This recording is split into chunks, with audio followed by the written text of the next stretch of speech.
But it wasn't that. I mean, I'd been relieved, but I still didn't feel too comfortable this morning. Maybe that was because I dreamed about Jinyoung's dark eyes glowing with laughter at me while he said, "You can't do anything about me being in love with you." Or maybe it was because every now and then I'd catch a whiff of his scent in the room and have a distinct, if short-lived, memory of last night. "I'm gonna kill him," I mumbled into the bedsheets, but I pushed the pillow away again. I had to do something about this.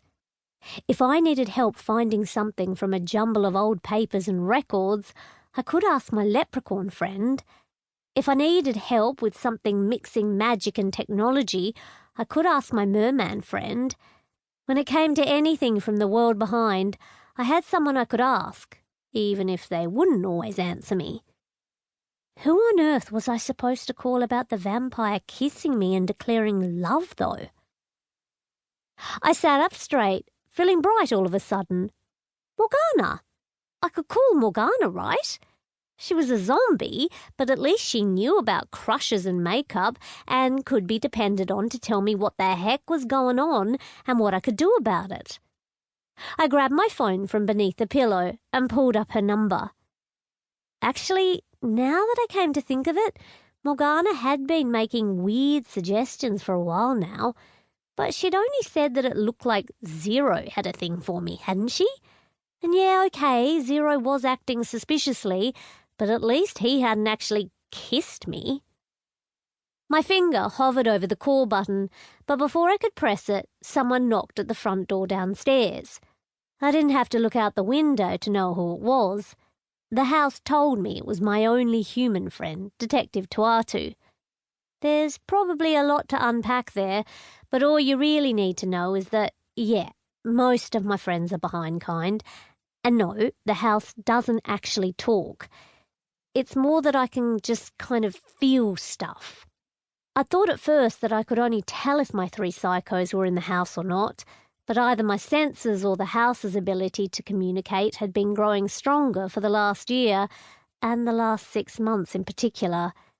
That was worrisome for a few different reasons, and I personally knew 2 of those reasons.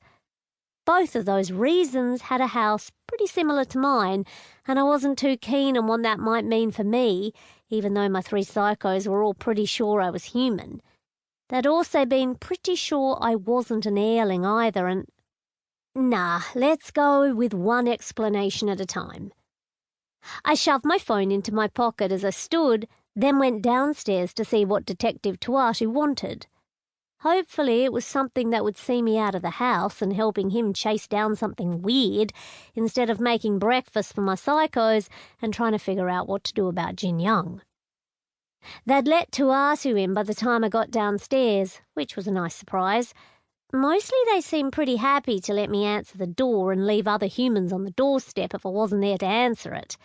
That was fair, though. I usually preferred to let them answer the linen closet door to whatever came through there, so I couldn't complain too much about having to answer the front door most of the time. I went right into the kitchen to boil the jug, grinning at Tuatu on my way through and skimming past Zero, who was just coming in from the backyard. He'd probably been exercising out there. Stretches, or the particular form of practice that involves messing with between and pulling stuff through the bit between behind and the human world. He patted me on the head as I passed by, but I was so rattled by the waft of perfume that heralded Jinyoung's imminent presence that I didn't even flinch away. That was good because I was pretty sure Athalas was watching and smiling from his usual chair.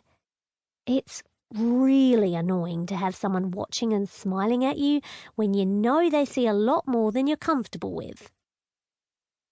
Luckily, making morning tea and coffee was the usual peaceful business it was when nothing unexpected had segued into the house through between. That meant that by the time I came back out with the tray to find everyone except Athalas standing around kind of awkwardly in the living room, I was feeling pretty bright and not too worried. Tuatu's presence was a nice reprieve. Still, I didn't look over at the bit of living room that was filled with Jinyoung as I put the tray down on the coffee table. Of Zero, I